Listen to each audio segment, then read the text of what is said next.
BC reservation బిల్లులకు శాసనసభ ఏకగ్రీవ ఆమోదం తెలిపింది. 42% సాధించే వరకు విశ్రమించబోమన్న సీఎం రేవంత్ రెడ్డి కేంద్రం ఆమోదించాలని ప్రధానికి లేఖ రాశాడంట.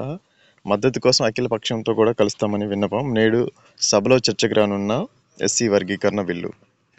బీసీలకు 42% రిజర్వేషన్కి సంబంధించిన బిల్లుల్ని స్పీకర్ గడ్డం ప్రసాద్ అధ్యక్షతన మంత్రి పొన్నం ప్రభాకర్, బీసీ సంక్షేమ శాఖ మంత్రి పొన్నం ప్రభాకర్ 2 ప్రవేశపెట్టాడు. ఒకటి ఎడ్యుకేషన్ అండ్ ఎంప్లాయ్మెంట్కి సంబంధించింది, రెండోది గ్రామీణ పట్టణ స్థానిక సంస్థలలో రిజర్వేషన్ బిల్లుకి సంబంధించింది.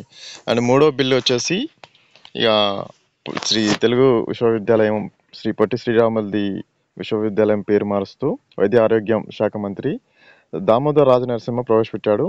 ఈ విశ్వవిద్యాలయం పేరు సురవరం ప్రతాప్ రెడ్డి తెలుగు విశ్వవిద్యాలయంగా మారుస్తూ బిల్లును సభ ఆమోదించింది. తెలంగాణ షెడ్యూల్ కులాల బిల్లు, ఎస్సీ వర్గీకరణ అండ్ తెలంగాణ ధార్మిక హిందూ మత సంస్థల ధర్మాదాయులు 2025 బిల్లును ప్రభుత్వం ప్రవేశపెట్టింది. ఈ 3 మంగళవారం సభకు చర్చకు రానున్నాయి. అది మరి సంగతి. So please follow and subscribe my channel. Thank you.